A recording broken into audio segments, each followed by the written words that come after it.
Assalamualaikum warahmatullahi wabarakatuh. Perkenalkan, kami dari kelompok 8 Statistika dari kelas 24 AK 2 dengan saya Melia Resman dan rekan saya Zahra Nazifa Salsabila. Saya Natalia Angel. Saya Fardiasa Saputra. Di sini kami akan melakukan uji repeated measure ANOVA. Langsung saja kita mulai ke dalam penjelasannya.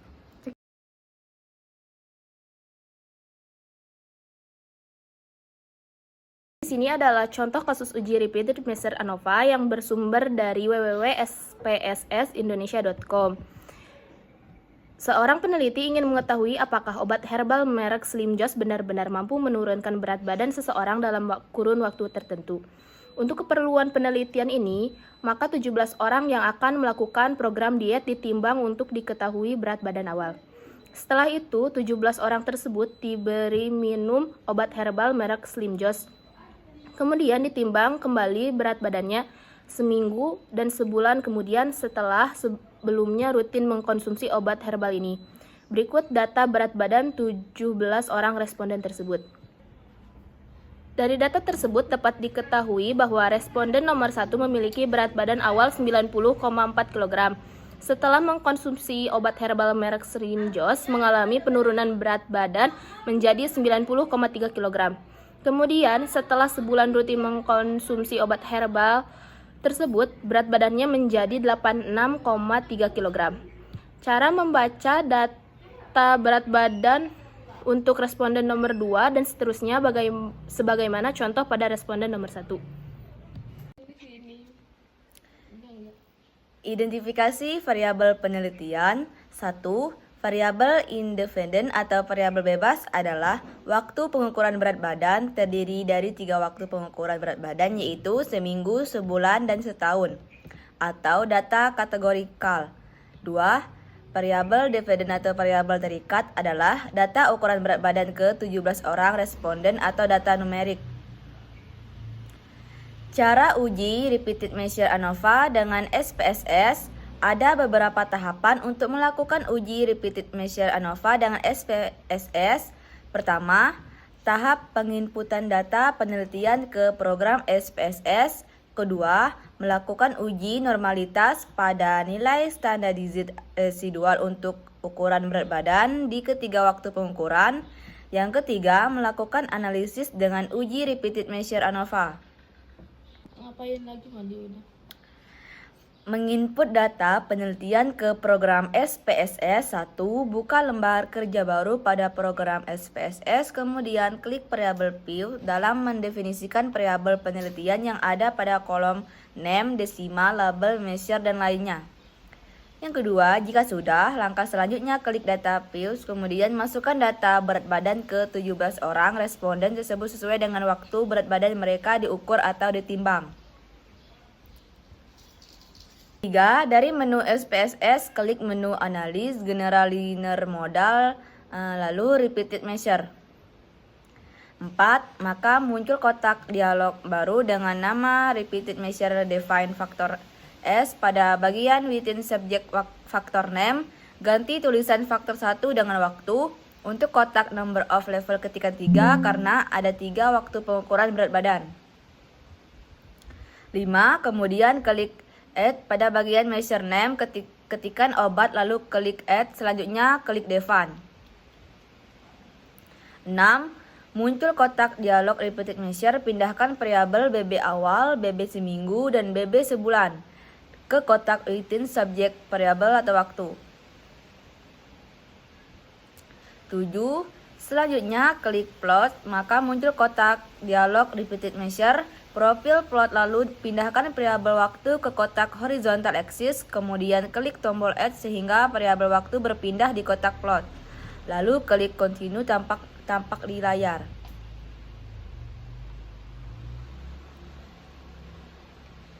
8. Kembali ke kotak dialog repeated measure, kemudian klik save, maka muncul kotak dialog repeated measure save. Pada bagian residual, berikan tanda centang V pada pilihan standardized lalu klik continue. Kesembilan, kembali lagi ke kotak dialog repeated measure. Selanjutnya klik option, maka muncul kotak dialog repeated measure option. Lalu masukkan variabel waktu ke kotak displacement for, kemudian aktifkan compare main effect. Pada bagian confidence and interval adjustment, pilih bound variant, lalu klik continue, selanjutnya klik OK.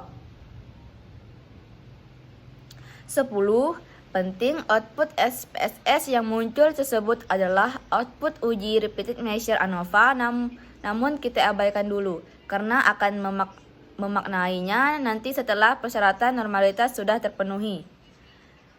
Ke-11, buka data views. Perhatikan pada tampilan data views ini terlihat ada variabel baru dengan nama ZRE1, ZRE2, dan ZRE3. Maka disebut dengan nilai standardized residual. 12. Selanjutnya, untuk melakukan uji normalitas untuk nilai standardized residual, klik menu analis, deskriptif statistik, dan explore. 13. Maka muncul kotak dialog dengan nama explore, kemudian masukkan ketiga variabel standardized residual ke kotak dividend list, selanjutnya klik plot.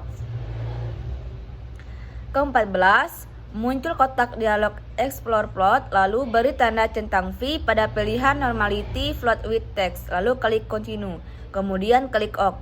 Maka akan muncul output SPSS. Untuk uji normalitas, kita cukup memperhatikan tabel output test of normality. Selanjutnya adalah pembahasan uji normalitas nilai standardized residual. Untuk mengetahui apakah ketiga variabel standardized residual ini normal atau tidak, maka terlebih dahulu kita harus mengetahui dasar pengambilan keputusan dalam uji normalitas dengan ketentuan sebagai berikut, yaitu jika nilai signifikan kurang dari 0,05 maka variabel tidak berdistribusi normal, sedangkan kebalikannya yaitu jika nilai sig lebih besar dari 0,05 maka variabel berdistribusi normal. Berdasarkan tabel output SPSS Test of Normality, diketahui nilai sig untuk uji normalitas dengan teknik Shapiro-Wilk adalah sebagai berikut. Yang pertama yaitu standardized residual untuk awal dengan signifikansi 0,359, dan yang kedua standardized residual untuk seminggu yaitu adalah sig 0,410. Dan yang ketiga standardized residual per sebulan, signifikannya adalah 0,458. Karena nilai signifikansi untuk semua variabel standardized residual di atas 0,05, maka dapat disimpulkan bahwa data berat badan untuk ketiga waktu pengukuran tersebut adalah normal. Dengan demikian, analisis data untuk penelitian ini dapat dilakukan dengan metode statistik parametrik dengan uji repeated measures ANOVA. Interpretasi output uji repeated measure ANOVA SPSS. Tabel output SPSS untuk uji repeated measure ANOVA dapat dilihat pada proses analisis SPS di atas, yaitu pada langkah 10. Adapun interpretasi dari tabel output SPSS tersebut adalah sebagai berikut. Tabel output within subject factors. Tabel output di atas menjelaskan bahwa ada 3 variabel berat badan untuk 3 waktu pengukuran berat badan yang berbeda. Tabel output mostly test of severity. Seperti yang sudah saya bahas di awal, bahwa asumsi atau persyaratannya mendasari bukan syarat mutlak uji repeated measure ANOVA, yaitu data penelitian memiliki varians yang sama melalui nilai severity. Berdasarkan output di atas, diketahui nilai signifikasi atau SIG sebesar 0,002 kurang dari 0,5, maka dapat disimpulkan bahwa data penelitian ini tidak memiliki asumsi kesamaan varians. Untuk kasus seperti ini, Anda tidak perlu khawatir, sebab uji repeated measure ANOVA masih tetap bisa dilanjutkan, yakni dengan mengacu pada nilai greenhouse geyser yang akan kita bahas pada tabel output test of within subject effect. Tabel output test of within subject effect.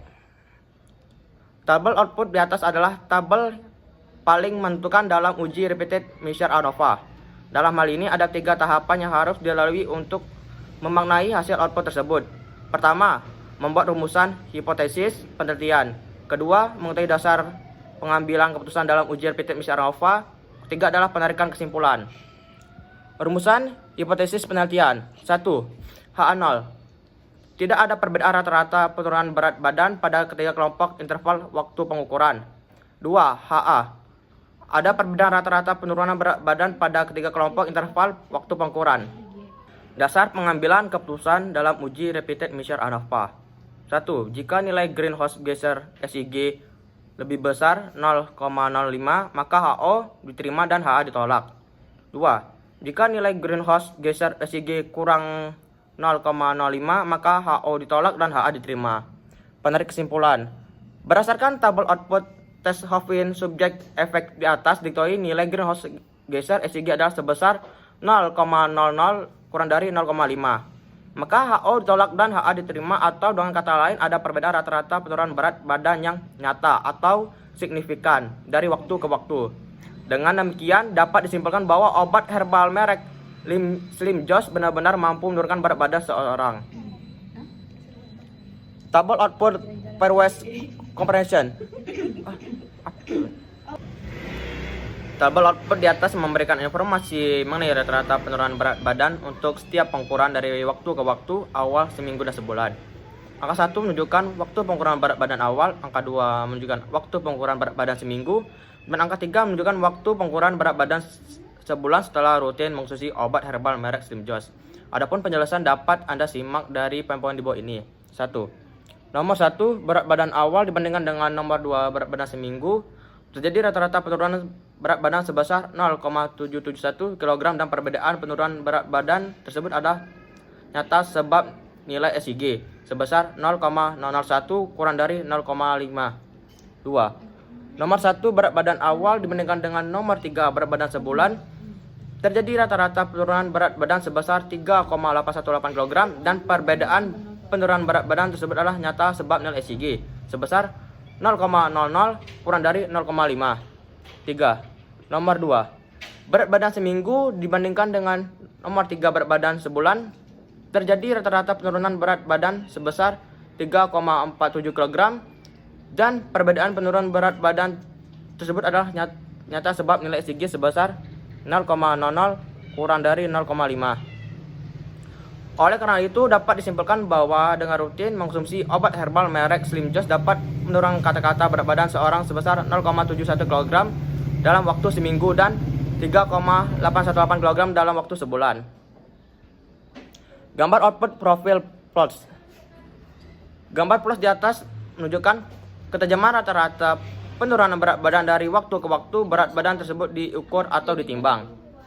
Demikian pembahasan mengenai cara melakukan analisis data penelitian dengan uji repeated measure ANOVA menggunakan program SPSS beserta interpretasinya.